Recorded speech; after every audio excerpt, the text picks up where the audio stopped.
Patrick Rouleau, effectivement, je suis éleveur avec mon épouse dans les Deux-Sèvres, à côté de New York. Donc on a une centaine de vaches laitières. Et donc effectivement, comme on le disait tout à l'heure, on a la passion de ce métier et ainsi d'élever des animaux dans le meilleur profil possible, dans le bien-être animal comme j'ai pu l'exprimer.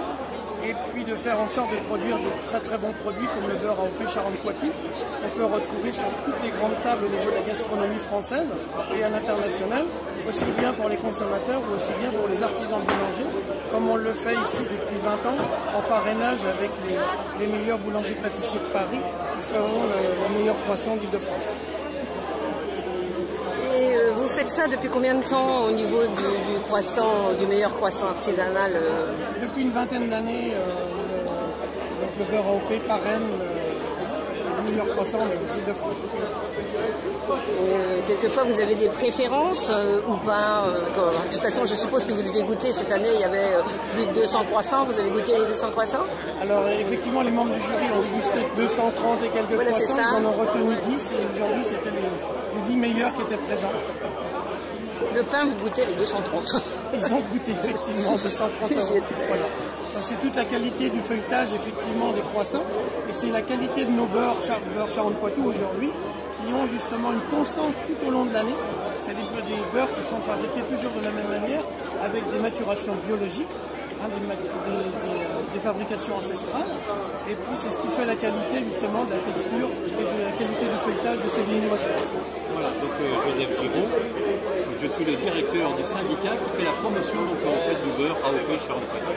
Donc ce syndicat qui rassemble les laiteries, qui respecte donc le cahier des charges pour produire ce beurre, on fait la promotion de ce beurre. Alors, cette promotion se fait naturellement bien sûr par les utilisateurs qui en reconnaissent donc en fait les qualités, mais aussi on fait de la communication bien sûr par de l'affichage, mais aussi par de la radio, par de la télévision, auprès donc, du grand public, pour qu'ils apprennent à apprécier donc, en fait, les qualités gastronomiques de nos produits. Et est-ce que votre chambre syndicale, c'est une chambre syndicale si j'ai bien compris?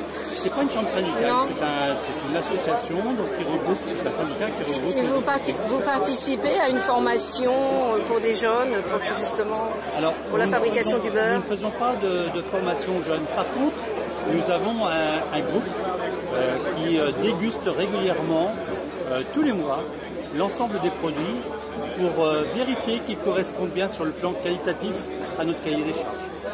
Donc nous formons ces gens pour apprendre à déguster sur 4 critères, sur donc en fait la couleur, sur l'odeur du beurre, sur aussi donc en fait sa texture et puis bien sûr sur son goût. Oui, parce que là c'est vraiment du produit de haute qualité, c'est du haut de gamme que vous produisez. Le président vous l'a dit. Oui. Déjà donc il y a un cahier des charges. Il faut respecter ce cahier des charges sur le plan de la production, donc des éleveurs, des élevages.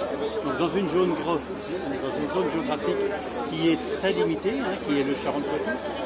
Et puis après, il y a aussi le savoir-faire des industriels, des laiteries, qui transforment donc en fait ce lait pour en extraire donc en fait la matière grasse pour faire le beurre.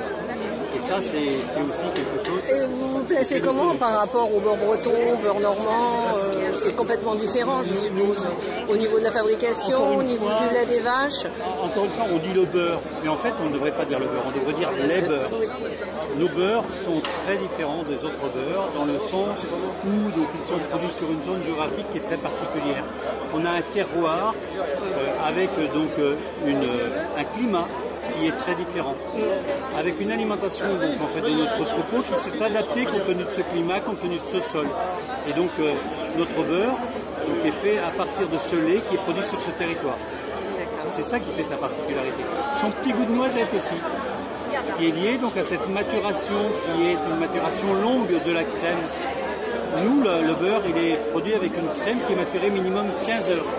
Alors que souvent les beurres traditionnels sont faits donc avec une acidification relativement courte, autour d'1 heure. Et on sait que c'est le temps qui permet donc de développer tous les arômes qu'il y a dans la matière grasse. Et donc il est beaucoup plus riche en termes d'arômes. Et donc c'est ce qui fait donc sa qualité gustative. Et par rapport à ce qu'on appelle vulgairement le beurre salé, c'est les mêmes compositions. Le beurre s'apprécie traditionnellement par un beurre qui est doux. Mais on a aussi historiquement autrefois, on salait le beurre et on le salait pour le conserver. On n'avait pas d'autre technique de conservation, donc on le salait. Et les gens ont appris avec le temps à aimer ce beurre salé. Et on a des gens même qui apprécient donc en fait le petit grain de sel. Donc en fait il y a le sel de Noirmoutier. Tout à fait. Et voilà. Et donc aujourd'hui on a des gastronomes qui apprécient les beurres salés. Mais traditionnellement c'était principalement les beurres de. Mais en général c'est ce qu'on prend avec les huîtres, le beurre salé. Exactement.